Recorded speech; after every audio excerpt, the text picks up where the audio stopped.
Today we're going to talk about a question that people should be asking themselves if they're not already. Does mindfulness really work? It's everywhere in business today. But does it really matter? What difference does it make? And if you don't know, mindfulness is a method of training your attention so that you can bring it where you want and keep it where you want. The data show, first of all, that we are a very distracted culture.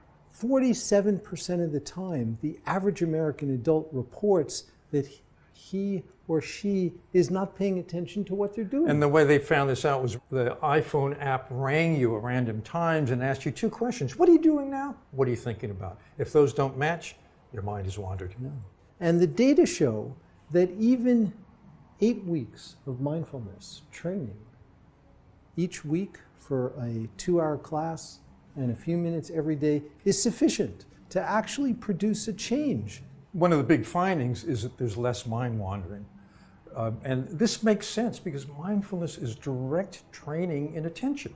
And one of the major sources of distraction is emotional cues. We pay attention to things that are emotionally salient. Do you mean that email he sent me that got me so ticked off? Exactly. Oh. And then we reverberate. We keep ruminating about it after the email. I know, that was 4 weeks ago and I was thinking about it at 2 in the morning. Yeah, so how does it work in the brain? Yeah, how does it work? Can you show us? Sure. So if this is the front of the brain, and this is the back of the brain,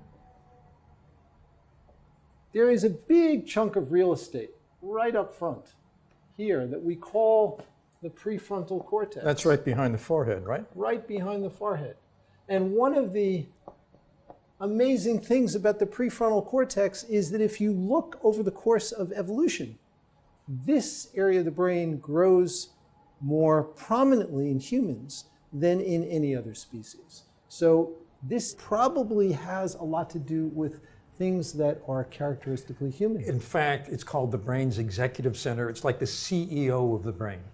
So this area of the brain has important connections to the emotional areas of the brain. We were talking about the source of distraction being emotion in many, many cases, and buried in the middle of the brain, sort of right around here, is a structure that we call the amygdala. Oh yeah, the amygdala is the brain's trigger point. It's like the radar for threat, the fight or flight or freeze response, which are very primitive, but it happens in today's offices all the time. And so there is a direct connection between the prefrontal cortex and the amygdala that we call the uncinate fasciculus.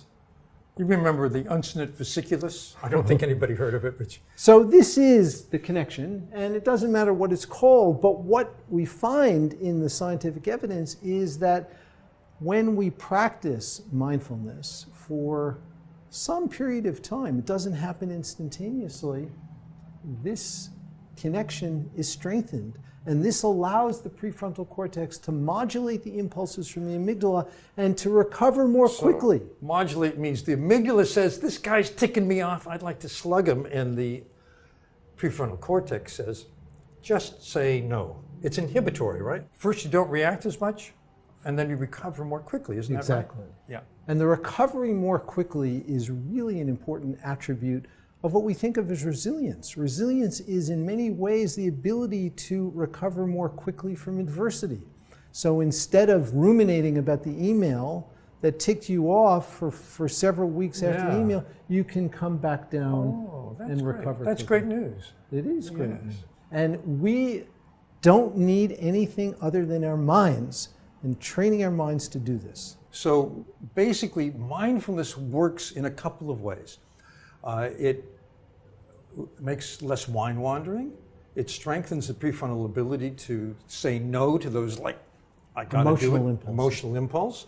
And it also helps us keep our attention on that one thing that's so important. So in other words, there are a lot of benefits. On the other hand, one of the reasons we wrote this book is there is a lot of hype. Mindfulness doesn't do everything that's been claimed for it. Emotional intelligence abilities, for example, need to be worked on more directly, but can be helped by mindfulness. It does do a lot of good things. We're recommending it, but we're not saying, we don't want to oversell it. Let's be rational about this. Aetna is a great example. They disseminated a program for 1 year, and as part of what they did, they actually collected some very interesting metrics.